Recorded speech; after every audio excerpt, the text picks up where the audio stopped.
지난 시간 우리는 모래 상수리나무 앞에 선 이 아브라함을 함께 살펴봤습니다. 하나님의 약속대로 아브라함이 가나안 땅에 들어왔습니다. 그러나 아브라함은 그 땅에 정착을 했었던 것이 아니라 그냥 통과를 했죠.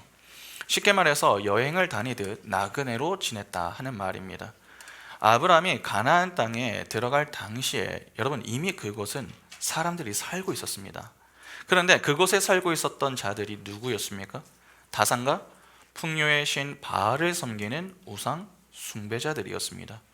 모두가 우상을 섬기는 가운데 하나님을 섬기는 이 아브라함이 그 땅에 들어갔습니다.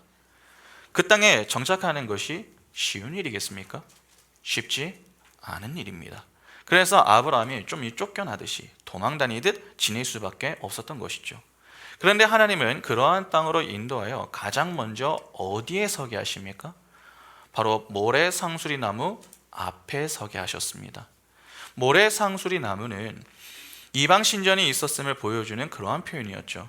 그러니까 하나님은 아브라함을 데리고 다산과 풍요의 신을 섬기는 이방 신전이 있는 자리에 서게 하셔서 질문을 던지신 겁니다. 아브라함아, 너는 무엇을 선택하겠느냐? 다산과 풍요의 신 바알이라고 하는 하나님을 선택하겠느냐? 아니면 나를 선택하겠느냐? 그렇게 하나님은 아브라함에게 양자택일을 하게 하셨고 졸지에 아브라함은 하나님에 의해서 이 선택의 자리에 서서 하나를 선택해야 하는 입장이 된 것입니다. 여러분, 보통 사람들은 하나님을 단지 구원하시는 분 정도로만 인식하는 경향이 많습니다. 그러니까 하나님은 우리를 구원하시는 분이시다, 끝, 그렇게 여기는 것이죠. 맞습니다. 분명 하나님은 태초부터 구원하기로 작정한 자기 백성을 구원하십니다. 한 사람도 빼놓지 않으시고 다 구원하십니다. 그러나 그냥 구원하시면서 끝나면 안 됩니다. 여러분, 잘 한번 생각해 보시기 바랍니다. 구원은 새로 태어나는 것입니다. 그것을 거듭남이라고 이야기를 합니다. 새로 태어났음은 어린 아이의 상태를 의미하는 것 아닙니까? 어린 아이에게는 누가 필요하죠? 부모가 필요합니다.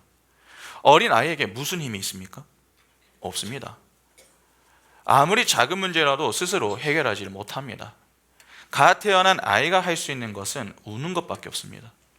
우는 것으로 부모에게 신호를 보내면 부모가 그 신호를 이해하고 우는 아이의 필요를 채워줘야 되죠. 배가 고프면 젖을 물리고 아프면 병원을 데리고 가며 볼일을 보았으면 기저귀를 갈아주는 등 부모가 도와주어야 이 문제가 해결이 됩니다. 그런데 그냥 아이를 낳았으니 이제부터는 너의 마음대로로 살아라, 그렇게 부모가 아이를 떠나버리면 그 아이는 어떻게 되는 것입니까? 결국 죽게 되는 것입니다. 비슷합니다. 여러분, 하나님은 우리의 영적인 아버지이십니다. 그런 그분이 우리를 구원하시는 것에서 그치고 그냥 멀리서 그냥 타자로서 지켜만 보신다면 우리는 어떻게 되겠습니까? 세상의 문제 앞에서 어떤 것도 해결하지 못하고 결국 사망의 자리에 서야 합니다.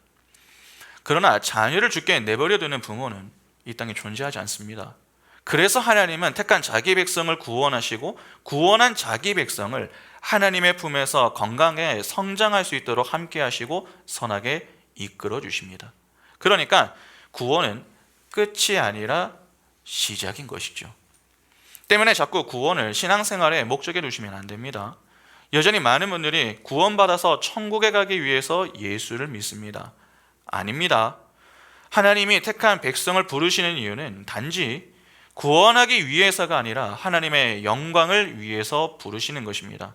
달리 말해서 신앙생활의 궁극적인 목적은 하나님의 영광이라는 것이죠. 구원은 목적이 아니라 수단입니다. 하나님의 영광을 위한 수단 말입니다. 하나님은 영적인 아버지이십니다. 그런 분이 죄의 자리에 있던 우리를 왜 구원하십니까? 교제를 나누기 위해서입니다. 죄로 인해 깨진 관계를 회복하여 택한 백성과 친밀한 교제를 나누기 위해서 부르시는 겁니다. 하나님이 자기 백성과 교제하는 방법이 뭐죠? 예배입니다. 하나님은 택한 백성에게 그분이 가지고 계신 생명을 주시고 택한 백성은 주신 생명에 감사하며 하나님의 은혜에 반응하는 것입니다. 내가 왕이 되겠다고 했었던 그 자리에서 겸손히 내려와 이제는 하나님을 왕으로 모시며 하나님만으로 만족하며 기뻐하는 것. 그래서 하나님을 영화롭게 해드리기 위하여서 찬양하는 것입니다. 그렇게 하나님께 최고의 가치를 돌리는 것, 그것이 바로 예배 아닙니까? 그러니까 택한 백성은 하나님께 영광을 돌리는 행위로 기뻐할 수 있어야 하는 것입니다. 이를 위하여 하나님이 자기 백성을 구원하시는 것이죠. 그러면 구원이 끝이 아니라 구원받은 이후에 새로운 삶이 시작이 된다면 하나님은 당연히 우리에게 질문을 하지 않겠습니까? 신앙생활이라는 과정을 지나는 우리에게 하나님은 이 아브라함에게 던졌던 그 질문과 같이 너는 우상을 선택하겠니? 아니면 나를 선택하겠니? 그렇게 물어보십니다. 우리는 그 질문에 대답을 하며 걸어가야 합니다. 그러니까 이 질문을 받고 있다면 우리는 신앙생활을 하고 있는 자가 맞는 것이죠. 성경을 읽고자 할까? 아니면 그냥 잘까? 기도를 해야 하나? 말아야 하나? 교회를 가야 하나? 가지 말아야 하나? 그런 고민을 하고 있다는 그 자체가 하나님의 질문을 받고 있는 겁니다. 우리가 예수를 믿지 않는다면 굳이 그러한 생각을 할 이유가 무엇입니까? 하나님은 우리가 신앙생활을 하기 전까지 이러한 질문을 하지 않으십니다. 왜냐하면 물을 이유가 없기 때문이죠. 세상 사람과 구별된 모습이 없는데 질문을 하실 이유가 없습니다. 그러나 구원을 받고 신앙생활을 시작하는 그 순간부터는 다릅니다. 세상과 구별된 인생을 살아야 하는 자기 백성의 인생에 하나님이 친히 개입을 하시죠. 그래서 자꾸 질문을 던지시며 선택을 하게 하셔서 바른 대답이 얼마나 중요한가 하는 것을 지속적으로 교훈하십니다. 그러니까 성도의 신앙생활은 시험장이라고 표현을 해도 결코 틀리지가 않는 것이죠. 신명기 8장 2절과 3절 보시면 내 하나님 여호와께서 이 40년 동안에 이 40년이 인생이죠. 내게 광야길을 걷게 하신 것을 기억하라. 이는 너를 낮추시며 너를 시험하사 내 마음이 어떠한지 그 명령을 지키는지 지키지 않는지 알려 하심이라.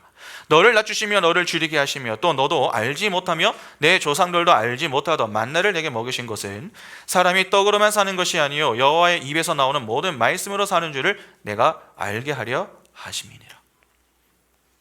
하나님은 자기 백성을 여러분 시험하시는 분이십니다. 이는 통과하라고 내시는 겁니다. 사실 하나님이 내시는 시험 문제는 별로 어렵지가 않습니다. 아주 간단합니다.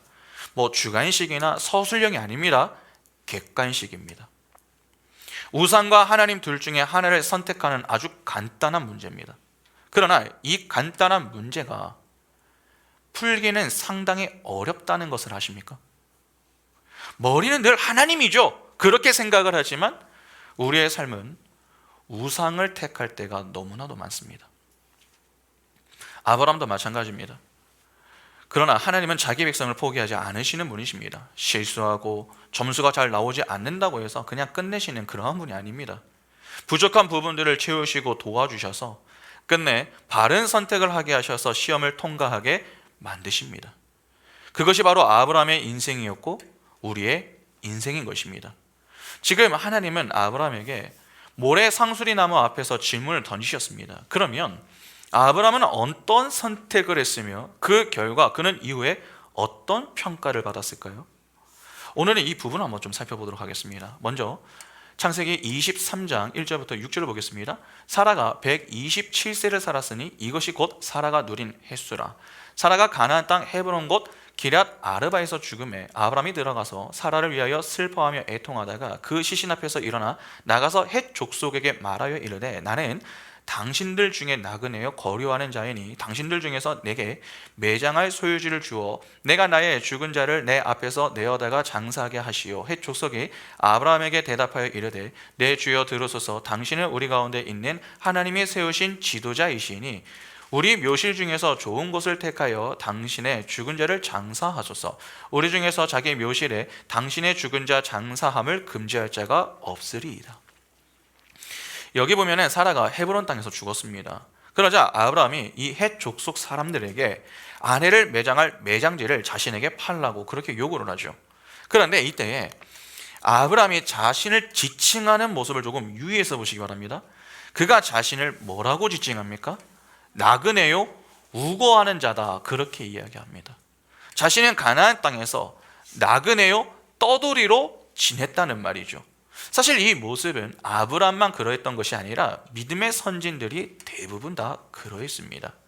이 역사 속의 땅을 안식의 장소로 여기며 주인으로 살지 않았습니다. 나그네로 지냈습니다. 히브리서 11장 3절에 믿음으로 모든 세계가 하나님의 말씀으로 지어진 줄을 우리가 아나니 보이는 것은 나타난 것으로 말미암아 된 것이 아니니라. 그렇게 이 땅에서 나그네로 살기로 택한 성도는 세상으로부터 어떤 평가를 받습니까? 우리가 아까 읽었었던 6절을 잘 보시면은 헷 족속 사람들이 아브라함을 향하여서 하나님의 지도자라고 부릅니다. 여기서 말하는 지도자란 왕을 의미합니다. 그러니까 가나안 사람들이 이 아브라함을 하나님의 왕이요, 그렇게 불렀던 것이죠. 우상이 가득한 이 땅에서 여러분, 아브라함은 하나님을 의지하고 따르는 삶을 살았습니다. 그 모습을 가나안 사람들이 보면서 지냈던 것이죠. 그래서 아브라함을 향해 하나님의 왕이라고 표현한 것입니다. 그러면 그들은 이 아브라함을 통해서 누구를 본 것입니까? 하나님을 본 것입니다. 그것이 아브라함의 복이었습니다. 사도행전 7장 5절에 그러나 여기서 발붙일 만한 땅도 유업으로 주지 아니하시고 다만 이 땅을 아직 자식도 없는 그와 그의 후손에게 소유로 주신다고 약속하셨으며. 여러분, 스데반에 의하면은 아브라함은 가나안에서 유업을 얻지 못했다고 합니다. 그러나 하나님은 아브라함에게 땅을 약속하셨습니다. 그 땅은 이 세상 땅이 아니라 하나님의 나라였죠. 새 하늘과 새 땅. 그런데 그 하나님의 나라는 바로 우리에게서 시작이 되고 완성이 되는 땅입니다. 하나님이 복으로 약속하신 하나님의 땅은 바로 우리 자신이 하나님 백성으로서의 성숙으로 완성되는 그러한 땅인 것입니다. 그러한 의미에서 아브라함은 하나님께서 약속하신 복을 풍성하게 받은 인물이 맞습니다. 세상 사람들이 그의 생애와 인품에서 하나님을 발견할 수 있을 만큼 이 성숙한 삶을 살았던 것입니다. 하나님의 통치로 다스리는 하나님의 나라가 아브라함의 인생 가운데 나타난 것입니다. 그것이 바로 하나님이 약속하신 하나님의 땅입니다. 우리가 그러한 자리로 부름을 받은 것이죠. 이렇게 교회는 세상 속에서 특별한 다름을 보여주는 자들이어야 됩니다. 초대교회는 그 삶을 아주 잘 보여줬습니다. 사도행전 2장 44절부터 47절을 보시면 믿는 사람이 다 함께 있어 모든 물건을 서로 통용하고 또 재산과 소유를 팔아 각 사람의 필요를 따라 나눠주며 날마다 마음을 같이하여 성전에 모이기를 힘쓰고 집에서 떡을 떼며 기쁨과 순전한 마음으로 음식을 먹고 하나님을 찬미하며 또 온 백성에게 칭송을 받으니 주께서 구원받는 사람을 날마다 더하게 하시니라. 해당 내용은 단지 예수를 믿는 자들이 모든 재산을 교회에 헌금을 해야 된다, 공산국가처럼 살아야 한다, 그러한 이야기가 아닙니다. 이 장면은 풍요와 다산의 신전이 있는 이 세상 속에서 생겨난 교회는 공동체가 세상의 삶의 원리와는 다르게 자신의 것을 비워 필요한 이들에게 베풀고 그 속에서 기쁨을 누리며 살더라 하는 것을 대조하여 보여주는 것입니다. 그러니까 천국은 이러한 곳이다, 그것을 가르치기 위해서 일시적으로 보여진 모습입니다. 교회가 이 땅에서 그러한 다름의 모습을 보여주어야 한다, 그것을 교훈해 주는 것이죠. 이 모습이 바로 세겜 땅 모래 상수리 나무 앞에서 우상이 아닌 하나님을 선택한 이들의 삶의 모습입니다. 그러한 삶을 사는 사람들을 보고 다른 이들이 하나님을 알고 하나님께 나오게 된다는 것입니다.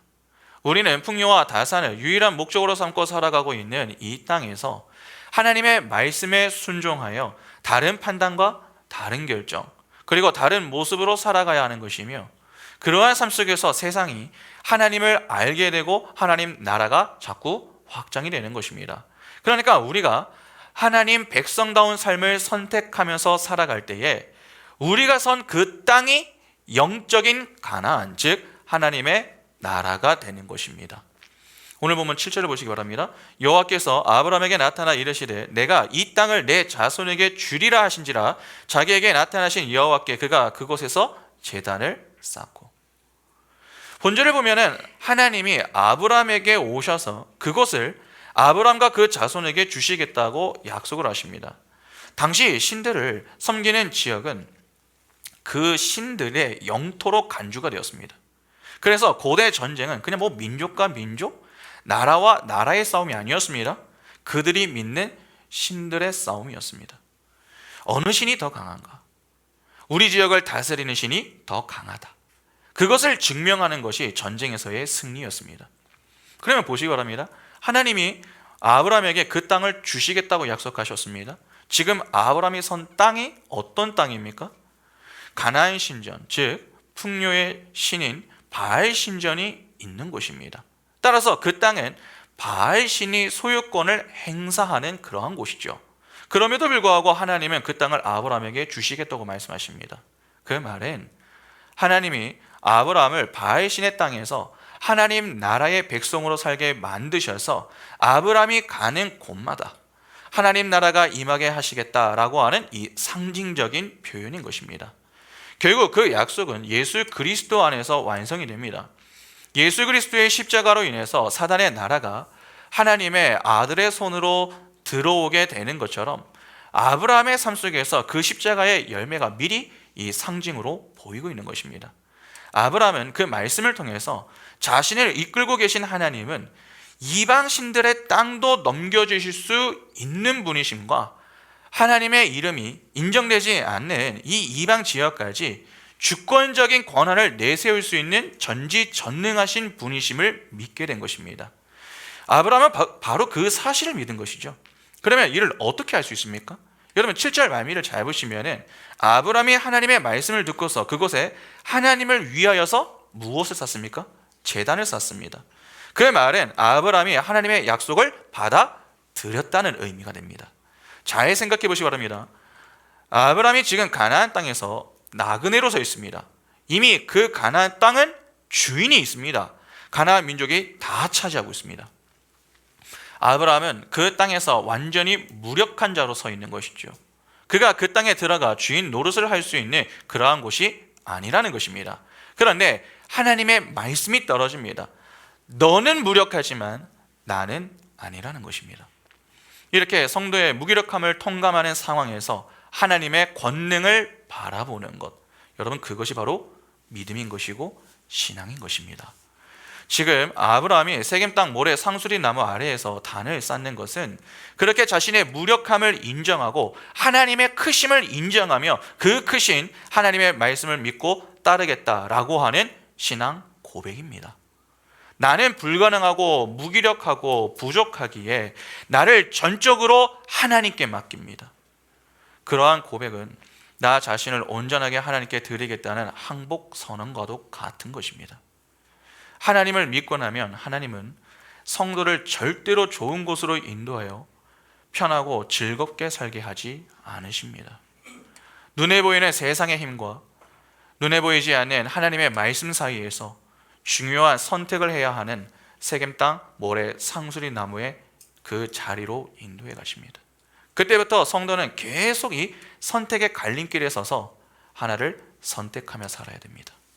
창세기 35장 1절부터 4절에 하나님이 야곱에게 이르시되 일어나 베델로 올라가서 거기 거주하며 내가 내 형 에서의 낯을 피하여 도망하던 때에 내게 나타났던 하나님께 거기서 제단을 쌓으라 하신지라.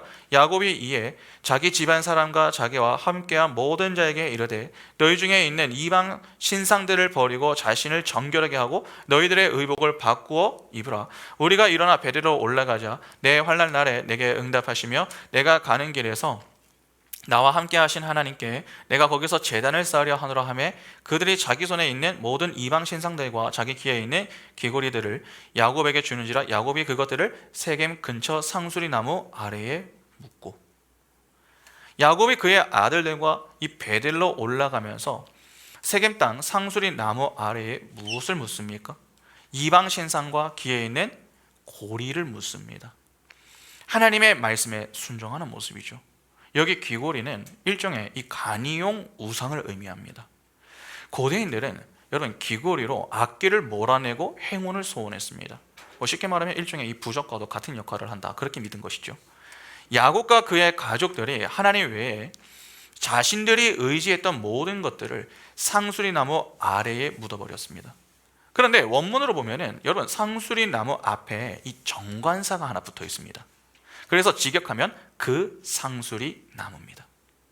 그 말은 야곱과 그의 가족들이 이방 신상과 우상들을 모두 묻은 그 상수리 나무가 전에 아브라함이 가나안에 들어가서 처음 만났던 그 상수리 나무다. 그것을 의미하는 것입니다.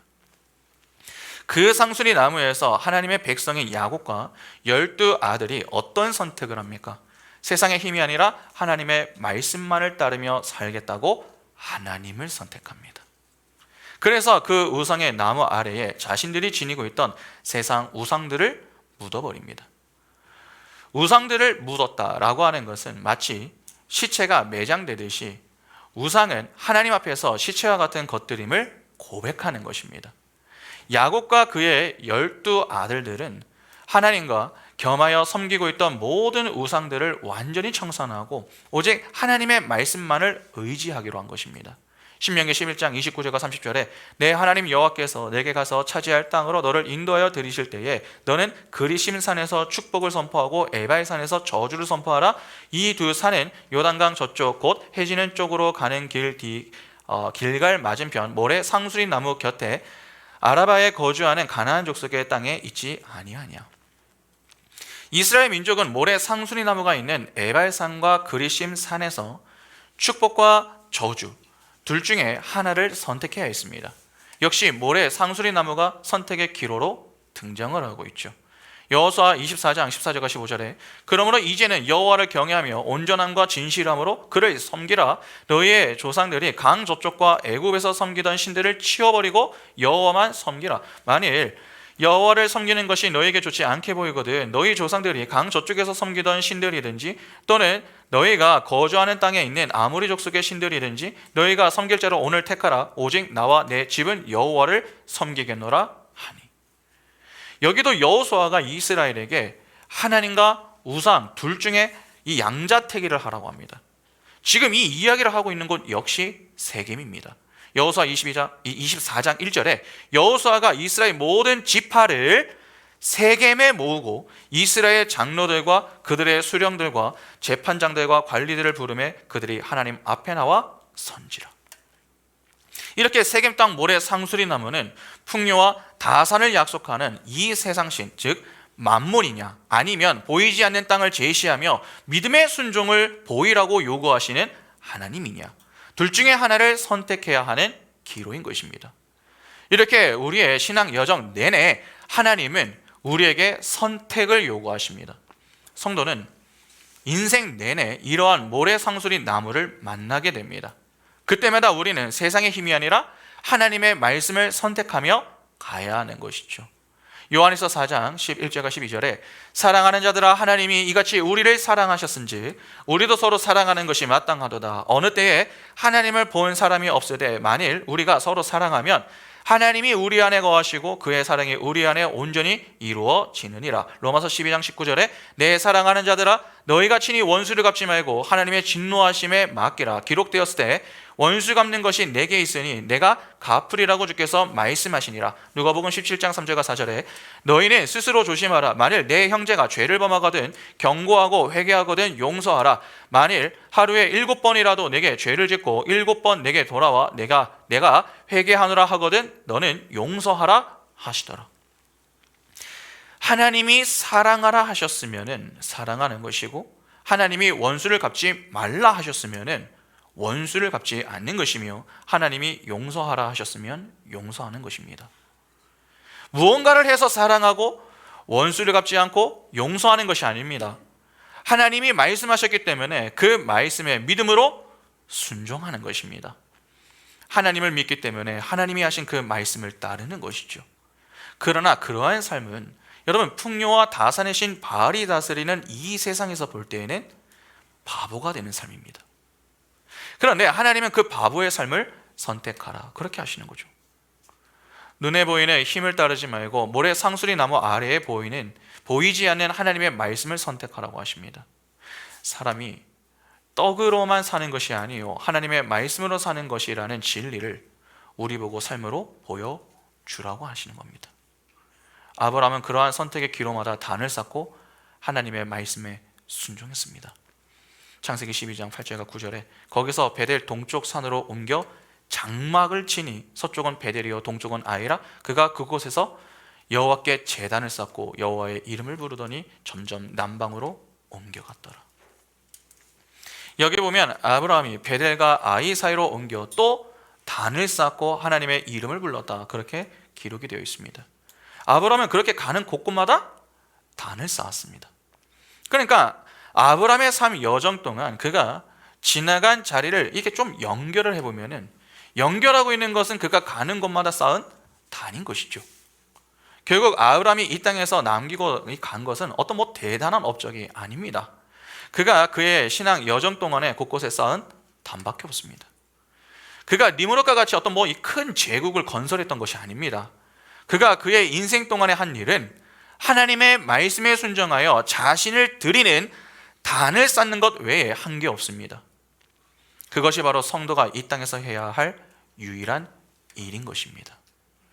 하나님이 하나님과 세상의 힘을 약속하는 세상신을 제시하고는 모래 상수리 나무 아래에서 너는 누구를 택하겠냐 그렇게 물으실 때에 그것에 순종의 단을 쌓는 것이 바로 성도가 해야 할 일인 것입니다. 아브라함의 신앙 여정을 대표하는 것이 두 단어로 추격이 됩니다. 장막과 제단입니다. 장막은 신앙의 진보라는 목표를 가지고 계속 길을 떠나야 하는 나그네의 전진을 상징하는 것이라면은, 제단은 나를 드리는 헌신을 상징합니다. 우리는 이 땅에서 끊임없이 성숙을 향해 전진해야 하며 항상 순종의 자리를 선택하면서 걸어가야 됩니다. 그것이 성도의 장막과 제단인 것입니다. 아브라함이 장막을 거두고 옮길 때마다 그곳에는 그가 쌓은 단이 남아 있었습니다. 어떠십니까? 우리는 우리가 지나간 자리에 우리의 순종이 담긴 이 제단이 있습니까? 아니면 세상 것들을 먹고 배출한 배설물로 가득합니까? 우리는 언젠가 이 육신의 장막을 완전히 벗어버리고 영원한 하늘의 땅으로 들어가게 됩니다. 그때 우리가 하나님의 말씀을 따라 살아가며 세운 순종과 헌신의 제단들이 있어야 합니다. 그러기 위해서 우리는 늘 하나님의 말씀에 가까이 있어야 하죠. 하나님이 나에게 이 어떠한 순종을 원하시는가 하는 것을 반복해서 들어야 합니다. 성경은 하나님의 말씀을 엄마의 젖에 비유합니다. 베드로전서 2장 2절에 갓난 아기들 같이 순전하고 신령한 젖을 사모하라. 이는 그로 말미암아 너희로 구원에 이르도록 자라게 하려 함이라. 우리가 구원을 받습니다. 이는 설교 초반에 제가 말씀을 드린 것 같이 거듭난다는 말입니다. 새로 태어난 자가 되는 것이죠. 그때 우리를 성숙시킬 수 있는 유일한 도구가 바로 하나님의 말씀입니다. 하나님의 말씀은 하나님이 우리에게 요구하시는 삶의 내용일 뿐 아니라 그 자체가 우리를 성숙하게 만드는 성숙의 젖이 됩니다. 따라서 성도가 말씀의 젖을 사모하는 것은 너무나도 당연합니다. 오늘날 자꾸 말씀을 외치니까 그것을 부담스럽고 힘들게 여기는 현대인들이 계속 늘고 있습니다. 왜 말씀만 강조합니까? 하는 것입니다. 다른 것도 좀 하면서 말씀을 강조해야지 왜 말씀만 그렇게 강조를 하느냐 하는 것입니다. 또 누군가는 목회자들이 성도들의 삶을 몰라도 너무 모른다, 이렇게 힘들게 살고 바쁘게 사는데 왜 그렇게 부담을 주느냐, 그러면 안 된다, 그렇게 오히려 말씀을 강조하는 교회를 향해서 불편함을 노골적으로 드러내는 그러한 분들도 있습니다. 그러니까 적당히 하려는 것이죠. 그러나 여러분, 교회가 성도들의 삶을 정말 몰라서 말씀을 강조합니까? 하나님이 우리의 인생을 몰라서 말씀을 가까이 하라고 말씀하십니까? 하나님이 왜 우리에게 말씀을 가까이 하라고 하십니까? 말씀의 젖을 먹지 않는 이상 우리가 살 수 없기 때문에 그렇습니다. 살 수도 없지만 성장도 못합니다. 매주 설교를 듣는다고 말씀을 다 안다고 생각하시면 안 됩니다. 그런 착각에서 벗어나셔야 됩니다. 설교를 들어도 그것이 내 것이 되어 삶으로 녹아들지 않으면 그건 모르는 것입니다. 왜 우리가 말씀 안에서 살아야 하는지, 왜 우리가 하나님을 찬양하는 자들로 부름을 받아서 이렇게 힘들게 신앙생활을 해야 하는지, 왜 우리가 자기 주장이 아니라 자기 부인을 하면서 작은 예수의 인생을 살아야 하는지, 정확하게 모르는 사람들이 은근히 많습니다. 만일 누군가 우리에게 찾아와서 이러한 질문들을 던진다면 이에 대해서 막힘없이 잘 대답해 주실 수 있겠습니까? 아마 어떤 분들은 그렇다고 끄덕이시는 분들도 계실 수 있고 그렇지 못한 분들도 있을 수 있습니다. 듣기는 많이 들었고 아는 것 같은데 막상 이에 대해 말하려고 하면 잘 되지가 않습니다. 왜 잘 되지 않습니까? 알기는 아는데 정확히 모르기 때문입니다. 그래서 자꾸 이야기하는 것이죠. 말씀을 가까이 하고 말씀을 배우라고 말입니다. 성도는 말씀의 젖에 의해 모래 상수리 나무 아래에 세상 우상들을 묻어버릴 수 있게 되는 것입니다. 교회를 다니는 행위로 우상을 묻을 수 있는 게 아닙니다. 말씀 없이도 고행이나 수행으로 그러한 흉내는 얼마든지 낼 수 있습니다. 그러나 말씀을 떠난 행위는 결국 이전의 모습으로 나타납니다. 하나님을 따르는 듯 보이는데 우상으로 다시 돌아가는 것이죠. 아닙니다. 여러분, 말씀 안에 있어야 됩니다. 하나님이 주신 말씀의 젖을 사모하고 먹어야 합니다. 갓 태어난 아이는 아무것도 모릅니다. 그런데 배가 고프면 어미의 젖을 찾고 빨게 됩니다. 누가 젖을 먹을 때 어떻게 먹어야 한다, 그것을 어떻게 좀 가르쳐 주는 게 아니죠. 여러분, 그건 본능입니다. 살기 위한 본능 말입니다. 그러니까 갓난 아이가 배가 고프면 어미의 젖을 찾고 사모하게 되는 것은 당연한 것입니다. 또한 그것은 필연입니다. 그런데 그 아이가 어미의 젖이 싫다고 거부하면 그 아이는 무엇을 선언하는 것입니까? 나는 살기 싫고 죽고 싶다. 그것을 선언하는 것입니다. 우리가 하나님 앞에서 그러고 있는 것입니다. 하나님은 말씀을 통해 구원받은 택한 백성이 그 말씀의 젖을 힘껏 빨아먹고 참된 만족을 누리며 부모인 아버지의 품 안에서 그리스도 예수의 장성한 분량까지 아름답게 자라기를 기대하십니다. 이를 하는 성도는 결코 하나님의 품을 멀리할 수 없죠. 말씀을 멀리할 수 없다는 것입니다. 본능적으로 말씀이 있는 곳을 사모하게 됩니다. 그 말씀으로 행복한 포만감을 얻게 되는 것이죠. 그리고 그 말씀으로 인해서 건강한 자로 조금씩 자라게 됩니다. 하나님은 그렇게 말씀 안에서 영적 성숙과 성장을 이루는 그 모습을 기대하시는 것입니다. 우리는 그 속에서 자연스럽게 우리가 추구하던 옛 습성, 즉 세상의 힘들을 서서히 버릴 수 있게 되는 것입니다. 그런데 거듭났다고 하는 이들이 말씀이 아니라 바알이 주는 세상의 힘들을 추구하여 말씀의 젖 대신에 다른 것 주세요, 다른 것 주세요, 그렇게 하나님이 아닌 우상을 선택한다면 어떻게 되겠습니까? 세겜 땅 모래 상수리 나무를 지나면서 늘 선택의 갈림길에서 하나님을 선택하고 그 앞에서 제단을 쌓아야 할 우리가 하나님을 위한 제단이 아니라 우리를 위한 제단을 쌓으면 어떻게 되겠느냐는 것입니다. 우리가 쌓는 그 잘못된 제단으로 인해서 결국 멸망의 자리에 서게 되는 것입니다. 잘못된 제단을 쌓아서 멸망의 자리에 섰던 사건이 무엇이었습니까? 바벨탑 사건이었죠. 하나님이냐 우상이냐, 두 선택의 갈림길 사이에서 대부분의 사람들은 하나님이 아니라 우상을 선택합니다. 죄에서 구원하여 하늘의 풍성한 기쁨을 주시는 하나님이 아니라 이 땅에서 내가 원하는 것을 줄 수 있는 풍요와 다산의 하나님을 찾았던 것입니다. 그래서 지었던 것이 바로 바벨탑이었습니다.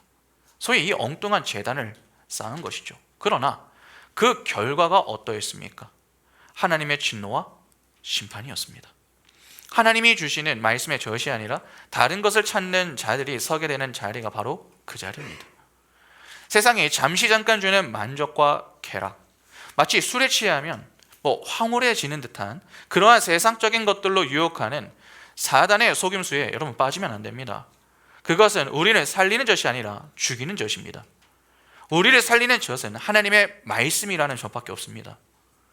하나님이 왜 자꾸 우리를 말씀의 자리에 서게 하십니까? 살리기 위해서입니다. 자라게 하기 위해서입니다. 그러니까 어렵다, 힘들다, 그만하고 싶다, 하기 싫다, 그렇게 불평하시면 안 됩니다.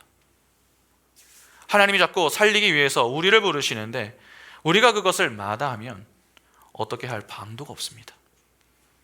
우리가 서야 할 자리는 다른 자리가 아닙니다. 말씀의 자리입니다. 그 말씀의 자리에 서야 말씀의 젖을 먹을 수 있고 그 말씀의 젖을 먹어야 살고 건강하게 자랄 수 있는 것입니다. 그렇게 조금씩 성장을 통해 단단함이 생겨야 세상에 문제가 찾아와도 이전만큼 쉽게 무너지지 않을 수 있는 것 아니겠습니까? 왜 자꾸 신앙생활을 하는데 변화가 없습니까? 매번 똑같은 문제가 찾아올 때면 쉽게 무너져서 야, 나는 왜 이러나? 나는 왜 발전이 없지? 그렇게 한탄만 하고 계십니까? 혹시 말씀의 젖을 제대로 먹지 않고 있기 때문은 아닙니까? 우리가 말씀의 자리에 있다고 흔들리지 않는 게 아닙니다. 말씀으로 채워져도 흔들릴 수 있습니다. 하나님의 은혜 없이 감당할 수 있는 문제는 아무것도 없습니다. 그래서 우리는 말씀의 자리에서 말씀의 꼴을 먹어야 하지만 동시에 하나님의 은혜가 있어야 합니다. 그러니까 우리는 언제든지 흘릴 수 있다는 것이죠. 그러나 처음과 똑같지는 않다는 것입니다. 말씀을 사모하는 자는 조금씩 말씀을 대하는 자세가 달라집니다. 더 진지해지고 더 성실해집니다. 그러니까 게으르지 않은 것이죠. 그래서 그런 자들은 말씀 시간에 어떻게든 한 해를 더 얻기 위해서 어떻게든 몸부림을 칩니다. 자꾸 목회자들에게 설교를 쉽게 하라고 요구하시면 안 됩니다. 이는 나는 어린 아이의 상태에 머물고 싶습니다. 그러한 표현입니다. 그러면 유치부에 가야죠. 우리는 자꾸 성장할 생각을 하는 것이 아니라 쉽고 편하게 할 생각만 합니다. 그러나 내가 노력할 생각을 하지 않고 남이 쉽게 해주기만을 바라는 것은 그건 문제가 있는 것입니다. 성도는 배움의 기쁨이 있어야 됩니다. 단지 교회에 와서 출석도장 하나를 딱 찍고 가는 것이 아니라 하나라도 하나님의 말씀을 배우고 돌아가는 맛이 있어야 됩니다. 여러분 정말 한 주간 치열하게 지내셨습니까? 세상 속에서 내 신앙을 지키기 위해서 분투하는 그 일 때문에 만신창이가 되셨습니까? 그러면 더더욱 말씀의 젖이 필요한 것 아닙니까? 여러분 자꾸 다른 것으로 위로 받으려고 하지 마시기 바랍니다. 말씀 안에서 위로를 받으시기 바랍니다. 말씀으로 회복할 생각을 하고 말씀으로 힘을 얻으려고 해야 됩니다. 말씀의 젖을 사모하시기 바랍니다. 그래야 건강한 삶을 살 수 있고 그 말씀이 지시하는 것으로 향하여 우리가 어디서든 하나님의 말씀에만 순종하며 하나님을 위해 제단을 쌓을 수 있는 것입니다. 그렇게 언제든지 주님이 말씀하시면 장막을 걷고 전진할 수 있는 자들이 되어야 하는 것입니다. 그런데 아마 누군가는 이렇게 반문할지 모르겠습니다. 목사님 알겠습니다. 압니다. 알죠. 아는데 안 되는 것을 어떻게 합니까? 우리 삶이 너무 바쁘고 힘든데 잘 안 되는 것을 가지고 너무 뭐라 하시는 것 아닙니까? 그렇게 이야기하실지도 모르겠습니다. 맞습니다. 여러분 우리 인생이 쉽지 않습니다. 만만하지 않습니다. 그러나 바쁘고 힘들다고 해서 본질을 놓치면 안 된다는 말씀을 드리는 겁니다. 우리 인생이 힘들다고 말씀 배우는 일에 소홀해져서는 안 된다는 것이죠. 그러니까 부지런히 함께 노력을 좀 해보자는 말입니다. 꼭 기억하시기 바랍니다. 말씀을 쉽게 배울 수 있는 방법은 없습니다. 이는 뭐 어렵게 배워야 한다 그런 말이 아닙니다. 말씀을 배우는 일에는 우리의 수고와 노력이 수반된다 하는 것을 말씀드리는 것입니다. 한번 잘 선택했다고 해서 끝까지 가는 것이 아닙니다. 하나님은 우리 인생에 늘 선택의 기로에 서게 하십니다. 그래서 모든 것이 선택입니다.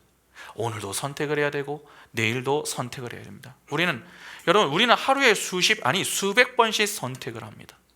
그렇게 죽을 때까지 선택을 해야 됩니다.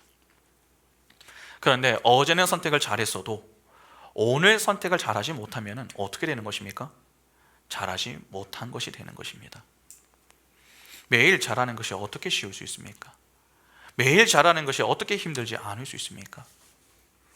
그래서 우리는 겸손히 말씀 앞에 서야 하는 것입니다. 그 속에 하나님의 은혜가 있고 하나님이 주시는 힘과 능력이 있기 때문이죠. 여러분 노아가 120년 동안 방주를 만들었다는 사실을 잊지 마시기 바랍니다. 하나님이 노아에게 방주를 지으라고 명하셨습니다. 창세기 6장 13절부터 보시면 하나님이 노아에게 이르시되 모든 혈육 있는 자의 포악함이 땅에 가득하므로 그 끝날이 내 앞에 이르렀으니 내가 그들을 땅과 함께 멸하리라. 너는 고페르나무로 너를 위하여 방주를 만들되 그 안에 칸들을 막고 역청을 그 안팎에 칠하라.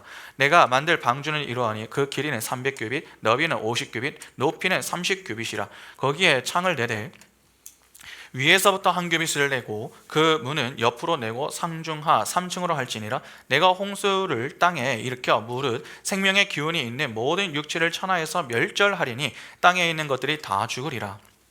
그러나 너와는 내가 내 언약을 세우리니 너는 내 아들들과 내 아내와 내 며느리들과 함께 그 방주로 들어가고 혈육 있는 모든 생물을 너는 각기 암수 한 쌍씩을 방주로 이끌어들여 너와 함께 생명을 보존하게 하되 새가 그 종류대로 가축이 그 종류대로 땅에 기는 모든 것이 그 종류대로 각기 둘씩 내게로 나아오리니 그 생명을 보존하게 하라. 너는 먹을 모든 양식을 내게로 가져다가 저축하라. 이것이 너와 그들의 먹을 것이 되리라. 하나님이 노아에게 찾아가서 너는 방주를 만들어라 그렇게 말씀을 하셨습니다. 언제까지 만들라는 내용이 없습니다. 그냥 만들라고만 하십니다. 그런데 방주의 설계도를 노아가 그린 게 아닙니다. 하나님이 직접 그려주셨습니다. 노아가 하루 이틀 만에 만들 수 있는 그러한 크기가 아니죠. 노아 편에서는 이 엉뚱한 명령 아닙니까? 비가 내리는 것도 아니고 언제 심판하신다는 약속이 주어진 것도 아닙니다. 그런데 그가 지어야 할 방주의 크기는 또 장난이 아닙니다. 언제 완성될지 모르는 긴 세월 동안 만들어야 됩니다. 그것이 노아에게 여러분 어떻게 다가오겠습니까? 불편하게 다가오기 충분한 것입니다. 그러면 하나님은 왜 노아에게 이 큰 방주를 만들라고 요구하십니까? 선택을 하게 하시는 것이죠. 너는 저 사람들과 같이 우상을 섬기겠느냐? 아니면 나를 섬기겠느냐? 그런 선택의 갈림길에 서게 만드신 겁니다. 노아 편에서 쉬운 선택은 그냥 방주를 만들지 않는 겁니다. 저는 못하겠습니다. 그냥 그렇게 안 하는 것이죠. 그러나 노아는 어려운 선택을 합니다.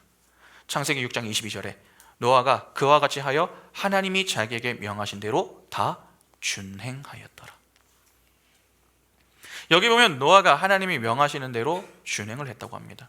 이는 그가 하나님을 선택했다는 말이죠. 그런데 본절을 조금 유의해서 보시면 그가 그냥 하나님의 명령대로 준행했다라고 하지 않았습니다. 적당히 준행한 게 아닙니다. 다 준행했습니다.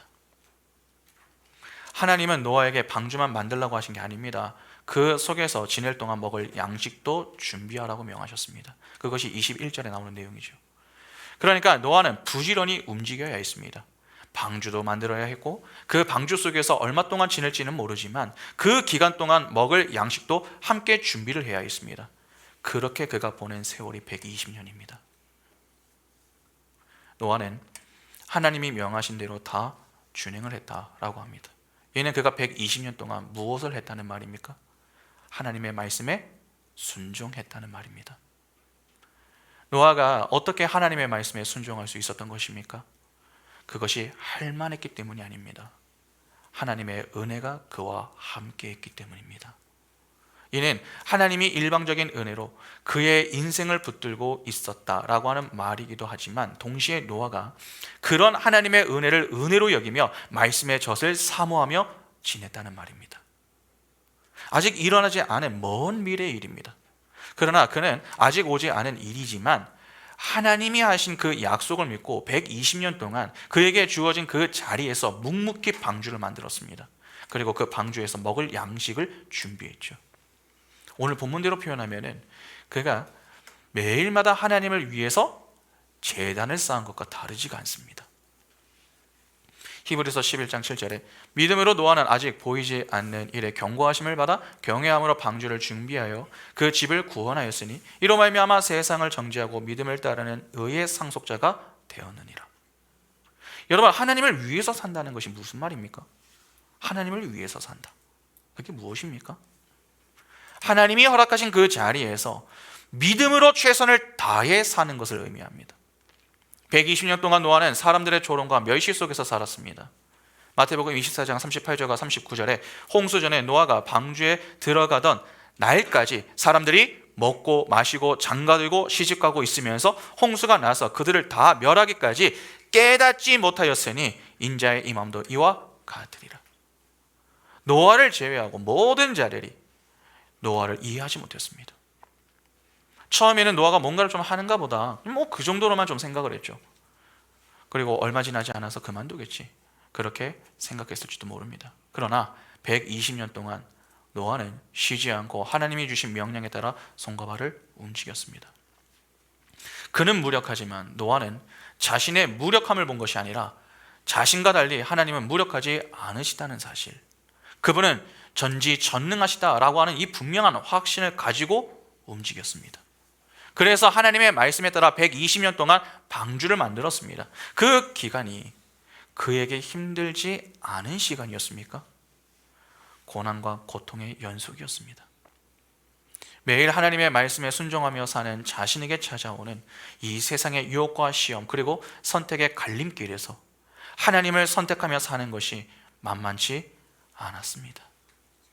그러나 하나님은 노아에게 믿음을 허락하셨고 그 믿음을 가지고 긴 세월 동안 순종의 행진을 이어나감으로 끝내 방주를 완성했습니다.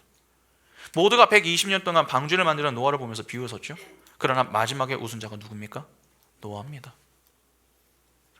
예수 그리스도 안에 있는 노아와 그의 가족들을 제외한 모든 자들이 다 하나님의 심판 아래 멸망을 했습니다. 엉뚱한 제단을 쌓으며 자기를 위해 살던 자들은 다 죽었습니다.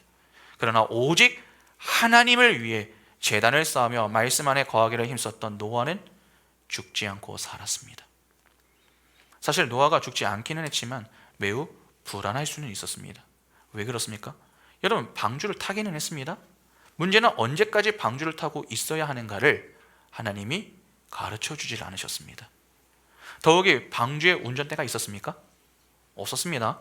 그러면 그 방주는 누가 운전하십니까? 하나님이 하십니다. 여러분, 운전대 없는 차를 타면 얼마나 무섭겠습니까? 온전히 하나님의 손에 그들의 운명을 맡길 수밖에 없습니다. 그러니까 얼마나 불안하겠습니까? 그러나 그 기간 동안에도 노아는 믿음으로 순종했습니다. 이를 어떻게 알 수 있습니까? 그가 방주에서 내려오는 과정을 보면 알 수 있습니다. 마음만 먹었다면 노아는 방주에서 얼마든지 내려올 수 있었습니다. 그러나 그가 어떻게 합니까? 하나님의 말씀이 임하기 전까지 기다렸습니다. 물이 그쳤고 내려갈 수 있다고 하는 것을 다 확인하고도 노아는 한동안 방주에서 내려가지 않았습니다. 그냥 머문 것이죠. 왜냐하면 하나님보다 앞서지 않기 위해서였습니다. 문제가 해결되었다고 해서 방심하지 않았습니다. 어제 잘했다고 해서 만족하지 않았습니다. 오늘도 잘하기 위해서 꾸준히 노력했었던 노아였습니다. 노아가 하나님의 말씀을 기다렸으면 그 순간에도 그가 하나님을 선택했음을 보여줍니다. 그렇게 하나님의 말씀이 임하자 그 말씀에 따라 노아가 움직이죠.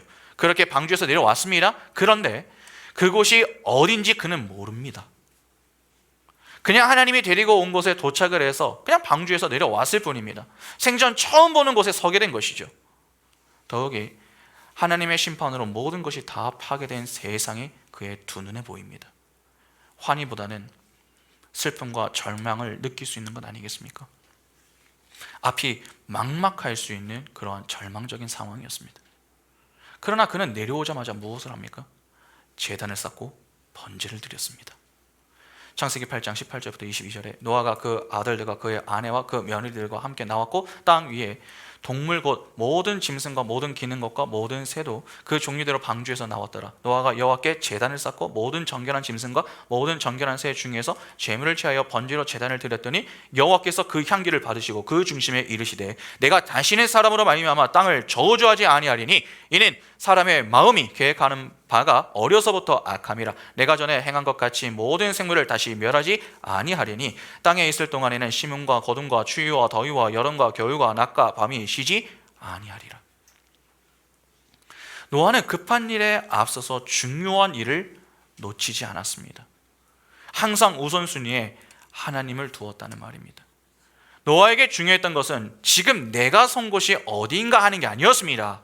내가 선 이곳에 하나님이 나와 함께하고 계시는가 하는 것이었습니다.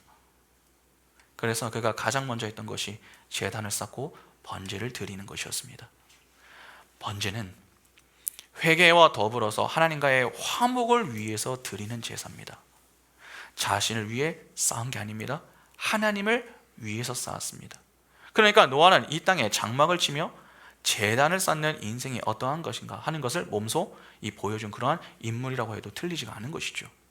하나님은 바로 그러한 노아의 중심을 보시고 그가 쌓은 제단과 번제를 받으셨습니다. 그리고 그에게 다시는 홍수로 심판하지 않으시겠다는 약속과 더불어서 무지개 언약을 맺으시죠. 창세기 9장 1절부터 13절 보시면 하나님이 노아와 그 아들들에게 복을 주시며 그들에게 이르시되 생육하고 번성하여 땅에 충만하라. 땅의 모든 짐승과 공중의 모든 새와 땅에 기는 모든 것과 바다의 모든 물고기가 너희를 두려워하며 너희를 무서워하리니 이것들은 너희의 손에 붙였음이니라. 모든 산 동물은 너희의 먹을 것이 될지라 채소같이 내가 이것을 다 너희에게 주노라. 그러나 고기를 그 생명되는 핏째 먹지 말 것이니라. 내가 반드시 너희의 피 곧 너희의 생명의 피를 찾으리니 짐승이면 그 짐승에게서 사람이나 사람의 형제면 그에게서 그의 생명을 찾으리라. 다른 사람의 피를 흘리면 그 사람의 피도 흘릴 것이니 이는 하나님이 자기 형상대로 사람을 지으셨음이니라. 너희는 생육하고 번성하며 땅에 가득하여 그 중에서 번성하라 하셨더라. 하나님이 노아와 그와 함께한 아들들에게 말씀하여 이르시되 내가 내 언약을 너희와 너희 후손과 너희와 함께한 모든 생물 곧 너희와 함께한 새와 가축과 땅의 모든 생물에게 세우리니 방주에서 나온 모든 것 곧 땅의 모든 짐승에게니라. 내가 너희와 언약을 세우리니 다시는 모든 생물을 홍수로 멸하지 아니할 것이라. 땅을 멸할 홍수가 다시 있지 아니하리라. 하나님이 이르시되 내가 나와 너희와 및 너희와 함께하는 모든 생물 사이에 대대로 영원히 세우는 언약의 증거는 이것이니라. 내가 내 무지개를 구름 속에 두었나니 이것이 나와 세상 사이의 언약의 증거니라. 이렇게 우리 믿음의 선진들은 전부 이 땅의 인생을 나그네로 지냈습니다. 장막을 치며 언제든 주님이 부르시면 주님 제가 따르겠습니다. 그렇게 따를 수 있는 준비와 전진을 하면서 지냈던 것입니다.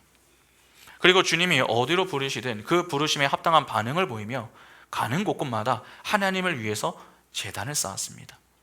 그것이 쉬웠기 때문에 그렇게 산 게 아닙니다. 하나님이 그분의 은혜로 그렇게 살게 만드신 겁니다.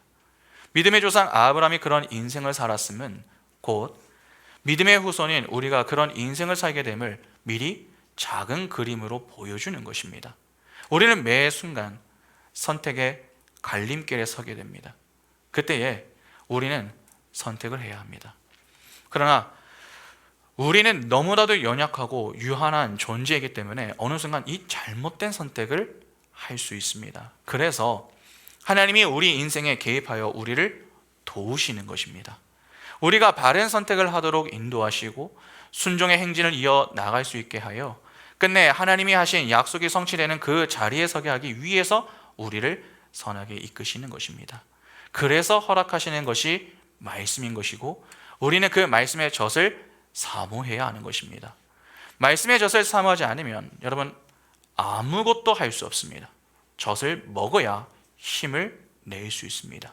힘을 내야 선택을 하며 걸어갈 수 있는 것 아닙니까? 하나님은 말씀의 젖을 통해서 지친 우리에게 힘을 주시고 바른 선택을 할 수 있는 지혜와 능력을 더하셔서 우상이 아니라 하나님을 선택할 수 있도록 도움을 주십니다. 그때 우리는 그런 하나님의 도움을 받아서 겸손히 하나님을 선택하고 이 땅의 나그네로 장막을 치며 주님이 말씀하실 때 언제든 떠날 준비를 하며 전진하는 그러한 인생을 살아가야 하는 것입니다. 그리고 우리가 가는 곳곳마다 주님을 위하여 제단을 쌓으며 주님, 저는 주님의 약속을 믿습니다. 저는 주님만으로 행복합니다. 그렇게 고백하며 하나님의 은혜를 찬미하는 자가 되어야 합니다. 하나님은 우리를 모두 그러한 자로 다듬어 가시며 하나님을 즐거워하고 하나님만으로 만족해 하는 자, 하나님을 영원롭게 하는 하나님의 택한 백성으로 만들어 하나님이 약속하신 그 자리에 서게 만드십니다. 그래서 우리가 걸어가는 시험장이 때때로 너무 힘이 들지만 그럼에도 불구하고 우리 입술에는 감사가 고백될 수 있는 것입니다. 나는 후패하지만, 나는 연약하고 부족하지만 우리 주님은 살아계시고 마지막 때에 내가 주님과 함께하는 그 영광의 자리에 설 것을 내가 확실히 알기 때문에 두렵지만 세상 앞에서 믿음의 담대함으로 하나님을 선택하며 순종의 행진을 이어 나갈 수 있는 것입니다. 여러분, 예수를 믿으며 하나님을 위해 사는 것이 너무나도 힘이 드십니까? 힘이 드는 것이 정상입니다. 다만 그럴 때 너무 부정적으로 섣불리 평가하지 마시기 바랍니다. 자신에게도 그러하고 남에 대해서도 그렇습니다. 오히려 그럴 때마다 겸손히 하나님의 은혜를 구하시기 바랍니다.